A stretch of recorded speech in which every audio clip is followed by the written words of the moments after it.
Assalamualaikum warahmatullahi wabarakatuh. Selamat sore. Kita masih di video ini kita akan latihan lagi menggunakan kelas web client ya, kelas web client. Nah, di sini nanti kita akan mengambil data yang ada di internet. Kalau latihan sebelumnya kan kita download ya. Nah, kalau sekarang kita akan mengambil data berupa teks atau string ya. Nanti kita akan menggunakan package tambahan ya, nanti ada namanya Newtonsoft.json. Nah, untuk menggunakan package tambahan ini, package itu kalau di dalam pemrograman, package itu bisa kita ibaratkan seperti kumpulan kelas ya. Kumpulan kelas yang dibuat untuk tujuan tertentu. Nah, package itu biasanya dia tidak ada dalam C#. Kalau web client itu kan kelas yang disediakan oleh C#. Nah, nanti ada package-package yang tidak ada di C#, dibuat oleh orang lain. Nah, ini nanti bisa kita install dia ke dalam C# kita. Nanti kita untuk installnya kita menggunakan NuGet ini ya, NuGet atau Package Manager ya nanti caranya. Oke, saya langsung saja. Saya sudah ada project ini. Untuk menginstal package menggunakan NuGet, kita tinggal klik kanan di sini di project kita, kemudian pilih Manage NuGet Package. Kemudian di bagian Browse, oke, di sini tinggal kita cari ini kebetulan udah muncul paling atas ya, karena memang package yang paling populer ini. Oke, ini tinggal kita klik saja. Kalau tidak ada silakan cari ya. Klik ketik JSON, enter, nanti muncul nih seperti ini. Ya. Nah, klik, kemudian ada tombol install. Klik tombol install, kemudian oke. Ini membutuhkan koneksi internet, jadi nanti silakan pastikan PC atau laptopnya terkoneksi ke jaringan internet. Oke, sampai sini kita udah selesai installnya. Ini boleh ditutup. Oke, berikutnya kita akan menggunakan statement using seperti biasa. Oh sorry, sebelumnya kita tambahkan dulu, kan kalau mau pakai HTTP web client kita harus using system.net.http ya. Oke, seperti ini. Nah, baru kemudian using web client. Oh sorry, lupa saya. Harusnya itu system.net saja, tidak perlu HTTP ya. Using web, oh ya, oke, web client. Kemudian web client sama dengan new web client seperti ini. Oke. Nah, kemudian kita harus mendefinisikan URL ya, URL tempat kita mau ngambil data. Contohnya di sini sudah ada URL-nya dummyjson.com product/1. Nah, data inilah yang mau saya ambil nih. Ini datanya ada di internet. Nah, data ini formatnya adalah JSON ya, format datanya adalah JSON. Format data JSON itu biasanya seperti ini bentuknya, buka kurung, diakhiri dengan buka kurawal, diakhiri dengan tutup kurawal. Nah, kemudian datanya selalu memiliki key, kemudian ada value. Contohnya di sini key-nya adalah ID, value-nya nilainya 1. Ini title, nilainya adalah iPhone 9. Description, nilainya seperti ini. Ya, dan seterusnya. Nanti dia dipisahkan dengan koma nih. Antara satu data dengan data yang lain dipisahkan dengan koma. Nah, ini disebut dengan format JSON. Ya, datanya dalam bentuk JSON. Oke, kita langsung saja. Ini di copy URL-nya, saya copy. Kemudian di sisap kita, saya buat URL sama dengan new Yuri kutip seperti ini. Oke, ini saya geser dulu sedikit. Oke, seperti ini. Nah, kemudian langsung saja kita buat variabel string respon sama dengan web client titik download string URL. Oke, kemudian console titik write line respon. Oke. Nah, kalau kita lihat kodenya singkat ya. Pertama kita buat objek dari kelas web client, kemudian kita buat objek URL dari kelas URI ya, kemudian dari kelas web client kita menggunakan metode namanya download string ya. Kemudian hasil dari, karena dia kalau kita lihat ya, dia kan return ya, return value. returnnya dalam bentuk string, kemudian kita tampilkan di konsol. Oke, kalau kita jalankan, maka lupa saya. Harusnya kita tambahkan di sini console.readkey. Oke. Ya, saya coba jalankan lagi. Nah, kalau kita jalankan, ini datanya udah kita dapat nih, ya. Nah, perhatikan di sini karena kita menggunakan download string, maka datanya kita dapatkan dalam bentuk string. Bentuk string itu seperti kalimat biasa, ya, kalimat biasa. Nah, masalahnya muncul adalah misalnya saya ingin mengambil data title saja. Title sama price, harga, ya, misalnya saya mau ngambil dua ini saja. Yang lain saya tidak mau tampilin. Nah, karena datanya dalam bentuk string, ini tidak bisa dilakukan. Ya, kalau dalam bentuk string itu pokoknya cuma bisa ditampilin saja. Jadi kita tidak bisa mengambil data berdasarkan key-nya, ya, tidak bisa mengambil data berdasarkan key-nya. Nah, untuk mengatasi hal ini, kita menggunakan bantuan package tadi namanya Newton Soft JSON. Jadi nanti oleh Newton Soft JSON ini datanya akan diparsing atau diubah dalam bentuk JSON object. Saya langsung contohkan saja. Ini saya komentari.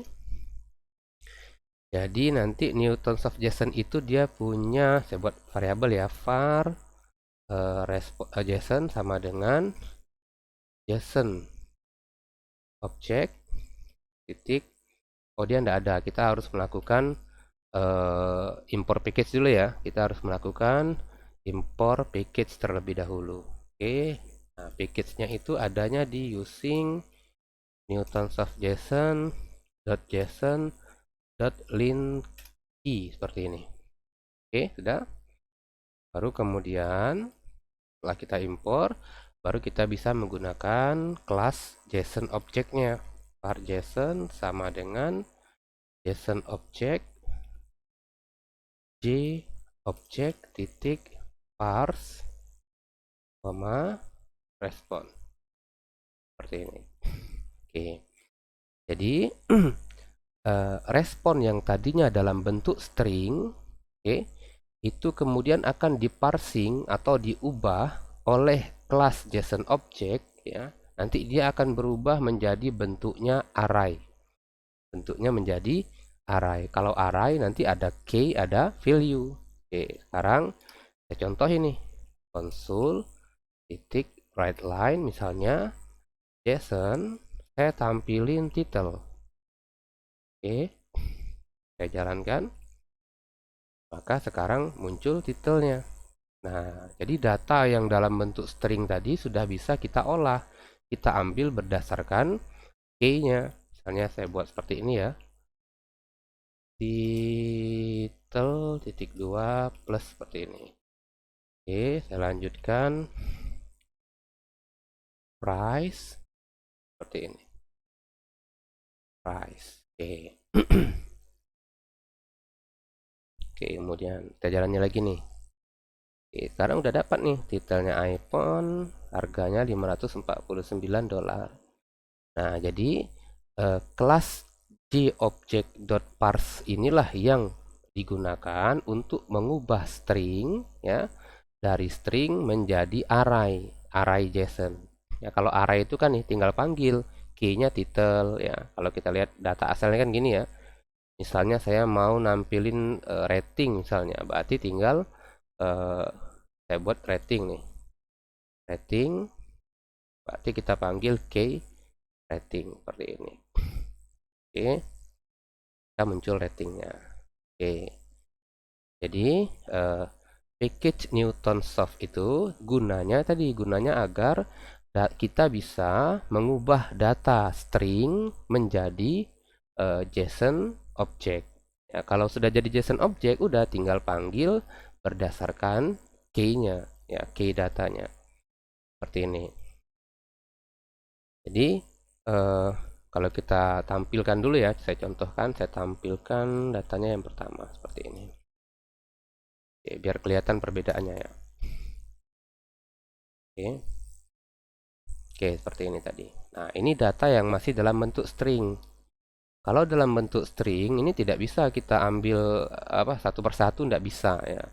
Nah, caranya bagaimana supaya bisa diambil satu persatu? Stringnya kita ubah menjadi JSON object ya, menjadi JSON object, kemudian baru kita panggil dia berdasarkan key-nya. Oke, ini salah satu contoh menggunakan package luar ya. Apa nama package yang kita gunakan? Package yang kita gunakan tadi kita lihat di NuGet package itu namanya adalah newtonsoft.json ya. Gunanya adalah untuk mengolah data string menjadi JSON atau JSON menjadi string dan seterusnya, seperti itu. Oke, jadi ini contoh latihan ya, latihan kita untuk mengelola data JSON. Nah, ada satu kebiasaan programmer lagi. Jadi data yang di-download itu ya, ini kan kalau ditampilkan seperti ini kan rentan sekali kita melakukan kesalahan. Ya, rentan sekali kita melakukan kesalahan. Kesalahannya apa? Misalnya kita price, misalnya kliknya price S misalnya seperti ini ya. Jadi dia tidak bakalan tampil kosong seperti ini. Nah, biasanya data yang diambil dalam data JSON yang diambil itu nanti akan dibuatkan menjadi sebuah tipe data baru. Ya, tipe data baru. Misalnya saya contohkan. Nah, ini kita buat kelas nih. Kita buat kelas. Misalnya saya buat kelas namanya produk pakai bahasa Inggris saja ya. Produk seperti ini. Oke. Nah, di kelas ini misalnya kita lihat nih, kita buat title, description sama price. Oke. Di sini misalnya saya buat public string title. Di sini saya menggunakan properti get set. Oke. Kemudian kalau mau duplikat seperti saya ini gunakan Ctrl D ya. Ctrl D misalnya gini nih, saya duplikat. Oke, seperti ini. Title, price. Kalau price itu int ya. Kita lihat di sini nih, ini kan tipe datanya int. Kemudian misalnya yang int lagi itu apa sih? Stock ya. Stock. Kemudian description. Oke. Ctrl Shift D. Description seperti ini. Jadi kita punya tipe data produk atau kelas produk di mana dia punya properti title, description, price dan stock ya, dan stock. Oke. Sebenarnya kita bisa buat semuanya ya. Kita bisa buat semuanya, kategori, brand, thumbnail, image dan lain-lain. Ini hanya contoh saja. Ya, hanya contoh saja. Oke. Nah, di sini berikutnya ini saya coba kita disable dulu. Ctrl K, Ctrl C, oke. Di sini saya akan mengimpor package namanya JSON Convert. Oke, kita coba using sama pakai Newton, kemudian JSON, kemudian JSON, JSON, oh ini enggak ada nih, udah gini aja JSON. Nah, saya pakai kelas namanya newtonsoft.json. Jadi nanti di sini kita tinggal buat nih objeknya produk sama dengan produk. Jadi ini tipe datanya ya, tipe data produk. Kemudian ini variabelnya sama dengan JSON convert. Oke. Kemudian titik decentralized object ya, decentralized object seperti ini. Oke, kita geser dulu. Kemudian kita ubah dia menjadi objek produk. Kemudian datanya berasal dari respon seperti ini. Codingnya agak panjang dikit nih, saya kecilin. Nah, seperti ini. Jadi kita menggunakan kelas namanya JSON Convert. JSON Convert ini punya siapa? Punya newtonsoft.json. Jadi bukan bawaan dari sysap ya. Nah, di sini saya memanggil metode namanya theSerializedObject. Tujuannya adalah agar string respon ini datanya diubah menjadi objek. Objeknya dari kelas mana? Objeknya dari kelas produk. Ya, objek dari kelas produk. Sehingga ketika saya mau nampilin konsul misalnya titik write line, misalnya title plus, nah saya tinggal panggil produk dot title. Oke, jadi saya manggilnya tidak menggunakan array lagi, tapi menggunakan propertinya. Ya, contohkan lagi misalnya eh, price. Ini misalnya price. Nah, price-nya pasti muncul ya, pasti muncul. Jadi kita datanya tuh sudah ada semua, sudah kita definisikan di produk ya. Description misalnya, ini juga kita panggil description. Oke. Nah, ini kan semuanya kan title, price, description ini kan berasal dari tipe data produk kita ini nih. Nih, jadi kan sebelumnya kan kita udah jelasin bahwa kelas itu bisa juga disebut sebagai tipe data baru, di mana tipe data itu nanti memiliki banyak properti-properti sesuai dengan kebutuhan. Contohnya di sini kita gunakan 4 saja. Oke, ini kalau kita jalankan harusnya munculnya sama seperti tadi. Sorry.